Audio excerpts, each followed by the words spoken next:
Fascist তারেকের চেয়ারের মধ্যে যে ভূমিকম্প শুরু হয়ে গেছে টের পাইতেছেন।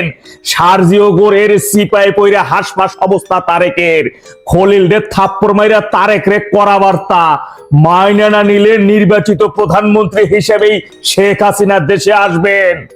ভিতরের কিছু ঘটনার সূত্র বলে দিতেছি, মিলাইয়ে নিয়েন, উত্তর পেয়ে যাবেন। প্রথমত, সার্জিও গোর প্রেসিডেন্ট ট্রাম্পের অত্যন্ত ঘনিষ্ঠ বন্ধু, দক্ষিণ এশিয়ার বিশেষ দূত এবং ভারতের রাষ্ট্রদূত হিসেবে তিনি দায়িত্ব পালন করতেছেন। বাংলাদেশে তার আসার বিষয়টা আগে থেকেই তারেক সরকারের মধ্যে একটা অস্বস্তির বিষয় কাজ করতেছিল।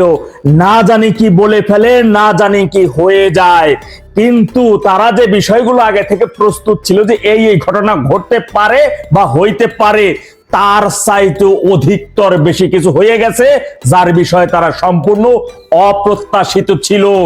খলিলের সাথে একান্ত 20 মিনিটের যে বৈঠকটা হয়েছে সার্জিও গোরের সাথে, সেই 20 মিনিটের যে কথোপকথন, এতে কইরা খলিলের অবস্থা টাইফয়েড নিউমোনিয়া জ্বরের মতো, এক প্রকার ভয়ঙ্কর কালা জ্বরের মতো। দেখছেন সেই বৈঠক শেষে যৌথ কোনো সংবাদ সম্মেলন হয় নাই, খলিল একা গণমাধ্যমের সামনে আসছেন। তাকে যত প্রশ্ন করা হয়েছে ইন্ডিয়ার বিষয়, আওয়ামী লীগের বিষয়, অন্য বিষয়, সবকিছু শুধু না, উত্তর হয়েছে একটাই না।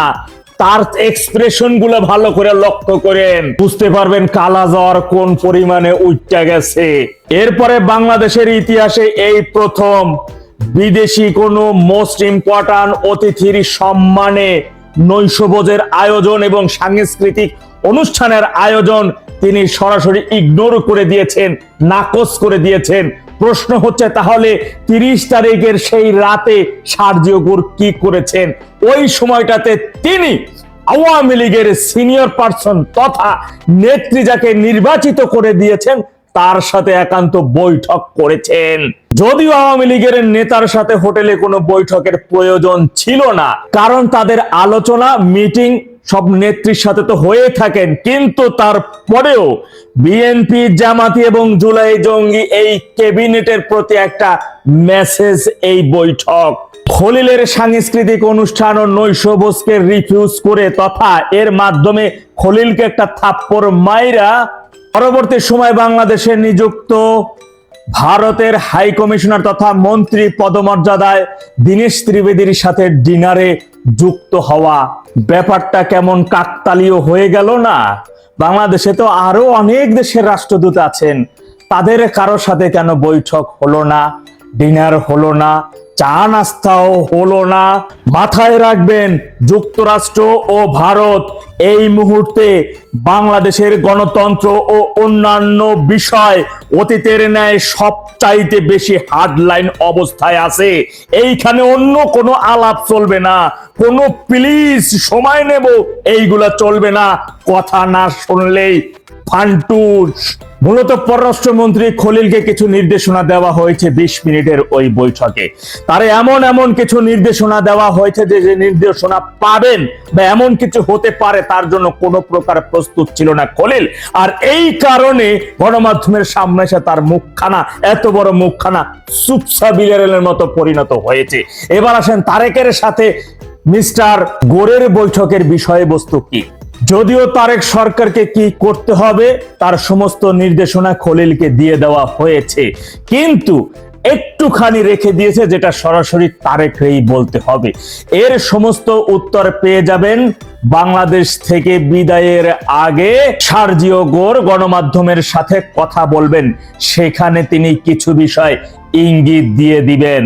মনে রাখবেন, এর আগে কিন্তু প্রেসিডেন্ট ডোনাল্ড ট্রাম্প বাংলাদেশের বিষয়ে বলেছিলেন তারা বাংলাদেশকে ভারতের চোখে দেখে। আল্লাহর কাছে লক্ষ কোটি শুকরিয়া আদায় করেন, তারেক ক্যাবিনেটে মহাপ্রলয় ঘটে গেছে, আরো প্রলয় বাকি আছে। তার জন্য আপনাদের প্রস্তুত নিতে হবে। অন্যদিকে ফ্যাসিস্ট তারেক আওয়ামী লীগের নেতা কর্মীদের মনোবল ভাঙার উদ্দেশ্য নিয়ে মূলত কিছু মিডিয়া দিকে দিয়ে নিউজ করাইলো খুব ডাকডোল পিটিয়ে যে ভারতে থাকা শেখ হাসিনা কোনো রাজনৈতিক কর্মকাণ্ড পরিচালনা করতে পারবেন না বা করবেন না, এই ধরনের নির্দেশনা তাকে দেওয়া হয়েছে। যে বৈঠকে বলা হয়েছে যে শেখ হাসিনা দেশে কোনো রাজনৈতিক কর্মকাণ্ড করতে পারবেন না, তিনি রাজনৈতিক আশ্রয়ে আছেন, সরকার থেকে বলা হয়েছে তিনি কোনো রাজনৈতিক কর্মকাণ্ড করতেছেন না। আসলে তো আওয়ামী লীগ সভানেত্রী জননেত্রী শেখ হাসিনা কোনো রাজনৈতিক কর্মকাণ্ড করতেছে, আপনারা দেখতেছেন। তিনি তার দলের নেতা কর্মী অন্যান্য দেশের সাথে একটু আলোচনা করতেছেন, মত বিনিময় করতেছেন। এই আলোচনা এবং মত বিনিময় শেখের বেটির রাজনীতি না। শেখের বেটি যখন রাজনীতি শুরু করবেন, আধা ঘন্টা টিকবে না ফ্যাসিস্ট তারেক, স্বাধীনতা বিরোধী রাজাকারের বাচ্চারা। এটাই চিরন্তন সত্য। আগস্ট থেকে শুরু করে সারা মাসের দলীয় যত প্রোগ্রাম আছে, শোকের মাসকে কেন্দ্র করে যা কিছু আছে, প্রত্যেক দিনই নেত্রী আপনাদের সাথে মত বিনিময় করবেন, আলোচনা করবেন। কোনো রাজনৈতিক কর্মকাণ্ড তিনি করবেন না। রাজনৈতিক কর্মকাণ্ড তিনি যেদিন দেশে ঢুকবেন সেদিন থেকেই শুরু করবেন ইনশাআল্লাহ। আপনাদের উদ্দেশ্যে শুধু বলবো, ডিসেম্বর কিন্তু সর্বশেষ বর্ডার। ঘটনা কিন্তু তার আগেই ঘটাইয়া ফেলতে হবে এবং সেইভাবে সর্বাত্মকভাবে প্রস্তুত নিতে হবে, যেন 2-5 ঘন্টা আগে ডাক দেওয়া মাত্রই আপনাদের প্রলয় শুরু হইয়া যায়। বাংলাদেশের কলিজায় হাত দিতে চাচ্ছে যুক্তরাষ্ট্র। ডেভিল ইনুস ক্ষমতা দখলের পরে বলেছিল রিসেট বাটনে চাপ দেওয়া হয়েছে। বাংলাদেশ সৃষ্টির যে ইতিহাস, সেই ইতিহাস মুছে ফেলার উদ্দেশ্যে মূলত সে রিসেট বাটনের কথা বলেছে। সেই ধারাবাহিকতায় সম্প্রতি বাংলাদেশে নিযুক্ত যুক্তরাষ্ট্রের রাষ্ট্রদূত মুক্তিযুদ্ধ বিষয়ক মন্ত্রীকে বলেছেন, বাংলাদেশ সৃষ্টির অর্থাৎ মুক্তিযুদ্ধকালীন সময়ের যে ইতিহাস, সেই ইতিহাস লেখায় যুক্তরাষ্ট্র বিশেষ অবদান রাখতে চায়। 1971 সালে সেই মুক্তিযুদ্ধকালীন সময় যুক্তরাষ্ট্রের অবস্থানটা কি ছিল নিশ্চয়ই আপনারা ভুলে যান নাই। আপনাদের মনে আসছে যে 71 সালে পাকিস্তান হানাদার বাহিনী আমাদের বাঙালিদের উপর যে অস্ত্র দিয়ে গুলি করেছিল, যে ট্যাঙ্ক, কামান, গোলাবারুদ ব্যবহার করেছিল, সেটি ছিল যুক্তরাষ্ট্র থেকে আনা। তৎকালীন সময়ে যুক্তরাষ্ট্রের সিনেটে আইন পাশ হয় যাতে তাদের প্রেসিডেন্ট নিক্সন বাঙালিকে হত্যার উদ্দেশ্যেই অস্ত্র দিতে না পারে।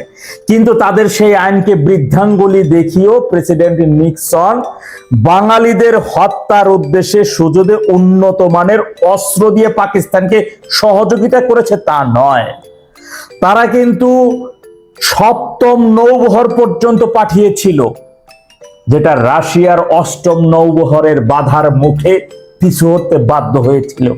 অর্থাৎ যে যুক্তরাষ্ট্র বাংলাদেশ সৃষ্টি হোক এটা চায় নাই, বাঙালিদের হত্যার উদ্দেশ্যে পাকিস্তানকে অস্ত্র গোলা বারুদ দিয়ে সহযোগিতা করেছিল, সেই যুক্তরাষ্ট্র এখন বাংলাদেশের ঐতিহাসিক ইতিহাস বা মীমাংসিত ইতিহাস নতুন করে বিকৃত করার উদ্দেশ্যে বা নতুন করে লেখার উদ্দেশ্যে তারা সহযোগিতা করার জন্য তাদের ইচ্ছার কথা প্রকাশ করেছে। এটা সেই ইচ্ছার কথা যে ইচ্ছার কথা ডেভিল ইনুস ক্ষমতায় থাকাকালীন বলে গিয়েছিল রিসেট বাটন। অর্থাৎ একবার একটু চিন্তা করে দেখুন যে বাংলাদেশের এখন মুক্তিযুদ্ধকালীন বা জন্মের যে ইতিহাস, সেই ইতিহাস পাকিস্তান, যুক্তরাষ্ট্র এবং জামাতিদের হাতে লেখা হবে বা তারা সেটা লিখবে। তাহলে সেই ইতিহাস কি হবে? সপ্তম নৌবহরে যারা ছিল তারা কেউ বীর উত্তম, বীর প্রতীক, বীর বিক্রম, এই তো তাদের খেতাব দেওয়া হবে। এবং ওই যে যেটা ডেভিল ইনুসের সময় বিসিএস পরীক্ষায় পাকিস্তানি হানাদার বাহিনীকে প্রতিরোধ যোদ্ধা আর মুক্তিযোদ্ধাদেরকে বিচ্ছিন্নতাবাদী হিসেবে আখ্যায়িত করা হয়েছিল, মনে আছে? সেই দিকেই যাবে বাংলাদেশের ঐতিহাসিক মীমাংসিত ইতিহাস। এর চাইতে হতাশা আর এর চাইতে একটা দেশের জন্ম লগ্নের যে ঐতিহাসিক ইতিহাস বিকৃত হওয়া আর কি থাকে বাকি বলতে পারেন? কোথায় যাচ্ছে বাংলাদেশের স্বাধীনতা, সার্বভৌমত্ব? বাংলাদেশের স্বাধীনতা বা সার্বভৌমত্বের প্রতীক জাতীয় সংসদ ভবন। সেই সংসদ ভবনের দক্ষিণ প্লাজায় যুক্তরাষ্ট্র তাদের দেশের 250 বছরের জন্মদিন পালন করলো। তারা একেবারে প্যান্ডেল ম্যান্ডেল সবকিছু সাজাইলো এবং তারা প্রোগ্রাম করে, তাদের আবার কারে দাওয়াত দিল? স্পিকারকে দাওয়াত দিল, তারেকের বিএনপি নেতা মন্ত্রীদেরকে দাওয়াত দিল, বিরোধী দলীয় সাদা শকুনদেরকে দাওয়াত দিল, তারা সেই দাওয়াতে ওখানে গেল। কোথায় বুঝেন? আপনার বাড়িতে প্রোগ্রাম, আপনি আমাকে দাওয়াত দিয়েছেন, আমি আপনার বাড়িতে গেছি, কিন্তু যুক্তরাষ্ট্র ঠিক তাই নেই যে আমাদের সার্বভৌমত্বের প্রতীক জাতীয় সংসদ ভবনে তাদের দেশের জন্মদিন পালন করছে, আর দাওয়াত দিছে কাদেরকে? এই যে স্পিকার, এই যে বিএনপি, এই যে জামাতি সাদা শকুন। তার মানে কি এ দ্বারা কি স্পষ্ট নয় যে ওই সংসদ ভবন তাদের ঘর? সেটাই হয়েছে। বিএনপি সেভাবে ডেভিল ইনুস যেভাবে লিখে দিয়েছে এবং বিএনপি সেই দখল তাদেরকে বুঝিয়ে দিয়েছে। সবশেষ এখন বাকি ছিল মুক্তিযুদ্ধের ইতিহাস পাকিস্তানি, যুক্তরাষ্ট্র এবং জামাতিরা নতুন করে লিখবে, যাকে তারা বলবে সঠিক ইতিহাস তুলে ধরা হয়েছে, এমন একটা হেডলাইন দিয়ে তারা তাদের মতো করে লিখবে। আর সেটাই এখন বাঙালিরা গিলে গিলে খাবে, বা না খেয়ে তো উপায় নেই, পরিস্থিতি শিকার। দেখা যাক স্বাধীনতা বিরোধী জামাতি এবং জুলাই জঙ্গিদের সবচেয়ে নির্ভরযোগ্য বিশ্বস্ত প্রতিষ্ঠান বিএনপি, তারা একত্রিত হয়ে মার্কিনী এবং পাকিস্তানিদের সাথে নিয়ে বাংলাদেশের সার্বভৌমত্ব কতটা বিকিয়ে দিতে পারে, গুরুত্বপূর্ণ স্থাপনা কতটা তাদের হাতে দিতে পারে, এবং বাংলাদেশের আগামীর ভবিষ্যৎ কোথায় গিয়ে দাঁড়ায়। তবে এভাবে চলতে থাকলে যে বাংলাদেশের ভাগ্যে করুণ পরিণতিতে ভুগতে হবে, এটা তো চিরন্তন সত্য। আওয়ামী লীগ নিধনে তারেক রহমানের নতুন পরিকল্পনাও আরেক ধাপের মরণ কামড় শুরু হয়েছে।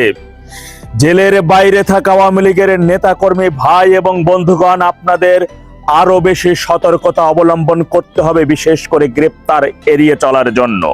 পুলিশ হেডকোয়ার্টারে কর্মরত এক ভাইয়ের বরাতে জানতে পারলাম সরকার থেকে তাদের উপরে কড়া নির্দেশনা দেওয়া হয়েছে, বিশেষ করে সন্ত্রাস বিরোধী আইনে সারা দেশব্যাপী আওয়ামী লীগের নেতাকর্মীদের যেন গণহারে গ্রেপ্তারের সংখ্যা বাড়ানো হয়, এবং সেই ধারাবাহিকতায় প্রত্যেক থানায় জেলা সুপার থেকে প্রত্যেক দিন নির্দেশনা দেওয়া হয়, আজকে কতজন সন্ত্রাস বিরোধী দমন আইনে গ্রেপ্তার করেছো তার হিসাব দাও। এরই মধ্যে আপনারা দেখেছেন হাইকোর্ট থেকে একটি রায় দেওয়া হয়েছিল যে কারাগার থেকে রাজবন্দীরা যখন জামিনে বের হবে তাদের যেন নতুন করে শোন অ্যারেস্ট দেখানো না হয়, কিন্তু হাইকোর্টের সেই আদেশকে আপিল বিভাগ স্থগিত করে দিয়েছে। যে রায় তারেকের নির্দেশে তাড়াহুড়ো করে দিয়েছে আপিল বিভাগ। জানতে পারলাম যে তারেকের এই পদক্ষেপকে, অর্থাৎ এই ফেসিবাদী পদক্ষেপকে বিএনপির মধ্যে থাকা বেশ কিছু সিনিয়র নেতারা তারা বিরোধিতা করছেন। তারা বলছেন আগামীতে এই জন্য বিএনপিকে ভয়াবহভাবে পস্তাতে হবে। আওয়ামী লীগের আমার সহযোদ্ধা ভাইরা, বিশেষ করে যে কোনো মূল্যেই হোক সর্বোচ্চ রকমের সচেতনতা ভাবে থাকতে হবে, ডিসেম্বর পর্যন্ত গ্রেপ্তার এড়িয়ে চলতে হবে। আমি জানি সিনিয়র নেতাদেরকে নেত্রী কি কি নির্দেশনা দিয়েছেন।